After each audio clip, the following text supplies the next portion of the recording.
Monsieur le maire, mes premiers mots en ce conseil municipal un peu spécial seront pour vous adresser des félicitations républicaines pour votre nomination comme Premier ministre. Vous prenez ces fonctions dans un contexte un peu particulier de la vie politique et institutionnelle de notre pays.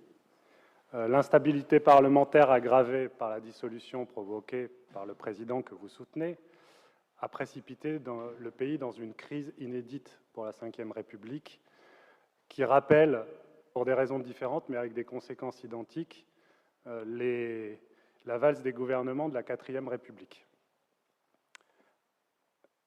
Est-ce que vous arriverez à conjurer le sort qu'a connu votre prédécesseur? Il faut le souhaiter pour la France.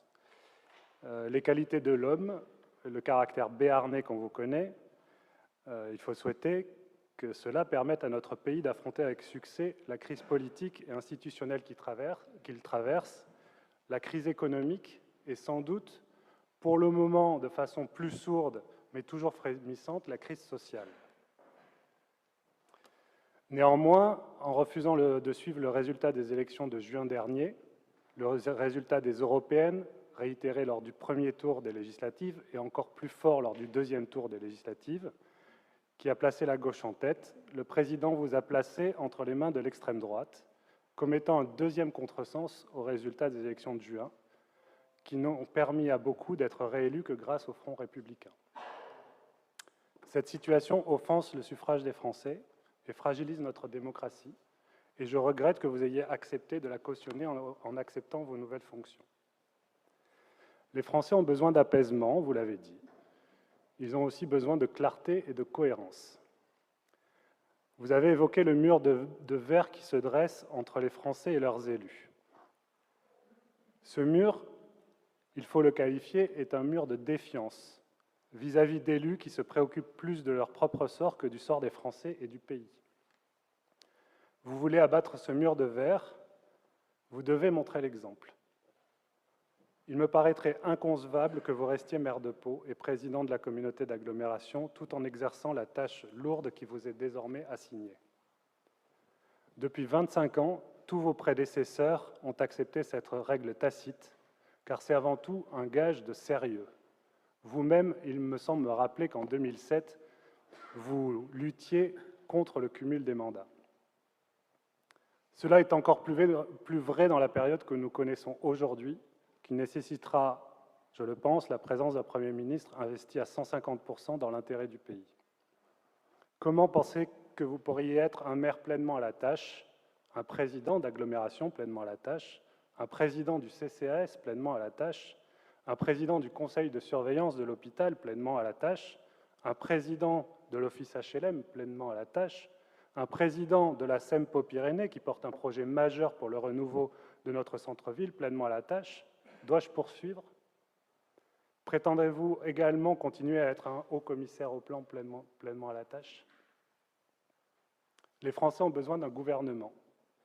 Alors qu'il est, vous devriez être en train d'y travailler pour aboutir dès que possible. La France a besoin d'un budget. Nous allons tout à l'heure devoir adopter notre budget sans savoir ce qui pèsera finalement sur les comptes des collectivités. La loi budgétaire spéciale vient d'être discutée à l'Assemblée, vous n'y étiez pas. Et surtout, les Mahorais viennent de connaître la pire catastrophe naturelle que l'île de Mayotte ait connue. Ils pleurent leurs morts par dizaines, voire par centaines. Ils ont besoin du soutien de la France. Vous pourriez être sur place pour leur témoigner le soutien de leur pays.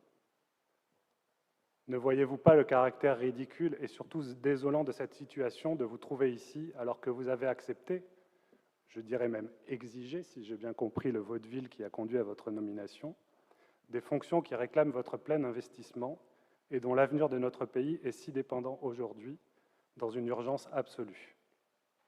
Et puis, monsieur le maire, les Palois et les Paloises ont surtout besoin d'un maire à 100%.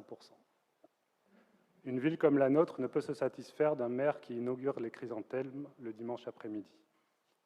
J'entends d'ailleurs depuis quelques jours dans la bouche de vos proches que l'essentiel aurait été fait, comme si notre ville pouvait se permettre une année blanche en votre absence, en attendant la fin du mandat.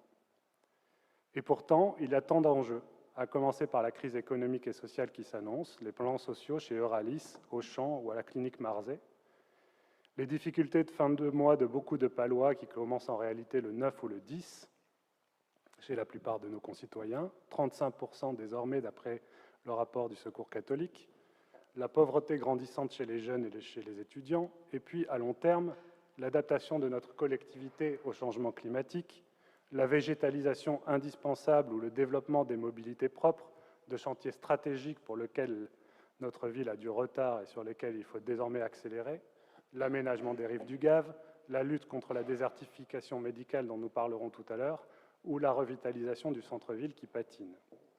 Vous voyez, si vos adjoints ne le voient pas, il reste néanmoins beaucoup à faire pour notre ville. Vous avez toujours affirmé qu'un maire devait être là pour prendre les décisions et diriger. Notre ville a besoin d'un maire présent tous les jours et pleinement investi dans les dossiers. Je le dis d'autant plus tranquillement que si vous démissionnez, un autre de votre majorité prendra la place et continuera votre politique. De notre côté, nous continuerons à la combattre. Il n'y a pas d'enjeu pour nous, chacun restera à sa place. Et si votre gouvernement devait ne pas durer, je ne doute pas que vous retrouveriez votre fauteuil rapidement. Mais comment pouvez-vous prétendre apaiser les Français et réduire la fracture entre notre pays et ses élus si vous ne donnez vous-même pas l'exemple? Ce que vous avez cité, pardonnez-moi de vous le dire, date d'un temps que les moins de 20 ans ne peuvent pas connaître.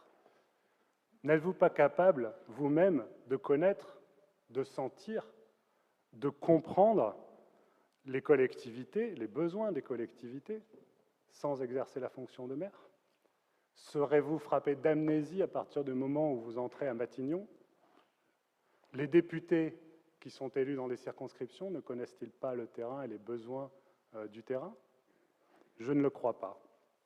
Si vous continuez ces vieilles pratiques qui consistent à concentrer les pouvoirs, les fonctions et les mandats dans les mêmes mains. Comment êtes-vous arrivé de Paris ce soir? Par une ligne régulière ou grâce aux avions de la République? Allez-vous attendre le prochain vol régulier pour repartir? J'en doute fort. Image déplorable à l'heure où il nous faut tout faire pour préserver l'environnement, réduire les transports aériens et à la veille de demander des efforts aux Français. Et je ne parle même pas de cet hôtel de ville, la maison de tous les Palois, désormais barricadée par les mesures de sécurité.